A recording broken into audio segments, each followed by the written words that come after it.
c'est ce que je pense à quelques élèves là. Et je me dis, oh, ces petits choux là, ils auraient besoin de l'entendre qu'on est fiers d'eux.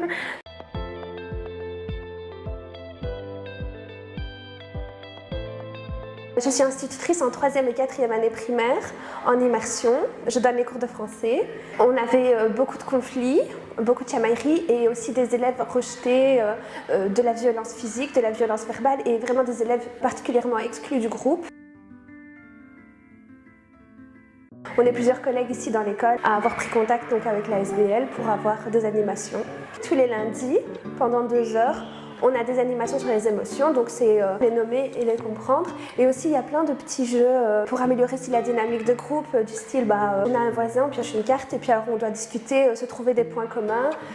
On cache un copain de la classe, on a tous les yeux cachés, et puis alors on ouvre les yeux et on essaye de trouver rapidement, tiens, c'est qui le copain qui a disparu? C'est plein de petits jeux, c'est plein de petites animations, mais qui font du bien, et les enfants sont super preneurs.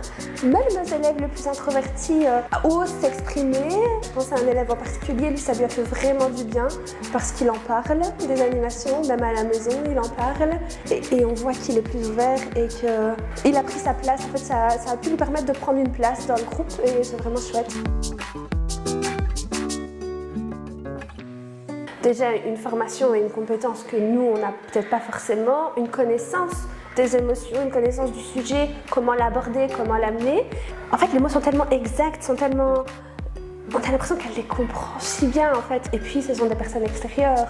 Parfois ils sont un peu plus preneurs quand c'est une personne extérieure qui vient. Donc oui, si, je pense qu'on y gagne beaucoup à avoir des intervenants extérieurs qui viennent, surtout pour ces sujets-là où je trouve qu'avec des enfants, il faut vraiment savoir s'y prendre. C'est un sujet important, les émotions, le bien-être, la bienveillance, la dynamique d'un groupe. Je trouve qu'il ne faut pas s'y prendre n'importe comment et d'avoir des personnes qualifiées qui savent exactement quoi dire, quoi faire, comprendre la problématique et trouver une solution adaptée. C'est pas tout le monde qui sait le faire et je pense que c'est vraiment... On a beaucoup de chance en tout cas d'être en partenariat avec cette ASBL.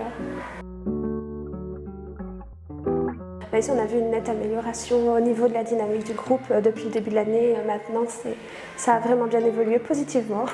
Nous devions, pour préparer l'animation, trouver 4 forces en fait, au groupe et créer un blason et un nom d'équipe. Et notamment, donc, dans une des forces de mes élèves, c'était de dire « Ah ben nous, notre bienveillance est en augmentation ».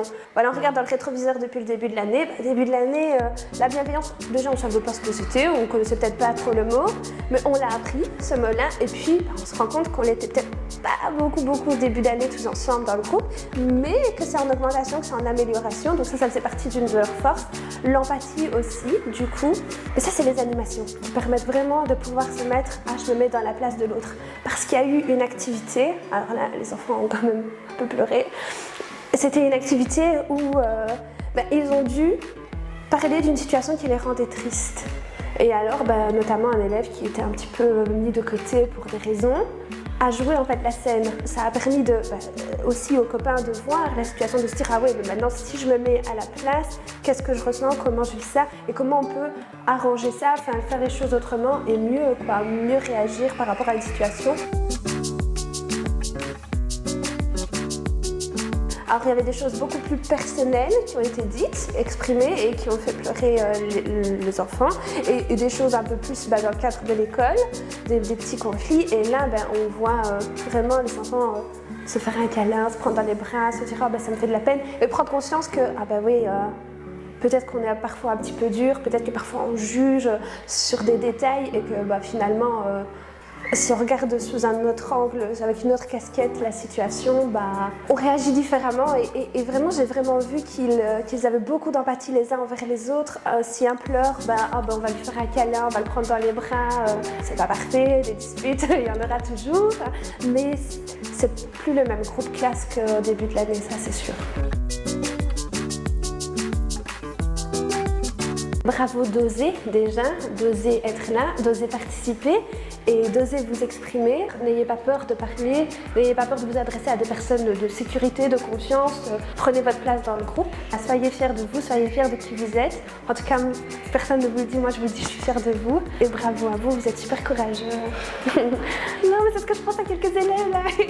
Et je me dis, oh, ces petits choux là, ils auraient besoin de l'entendre qu'on est fiers d'eux.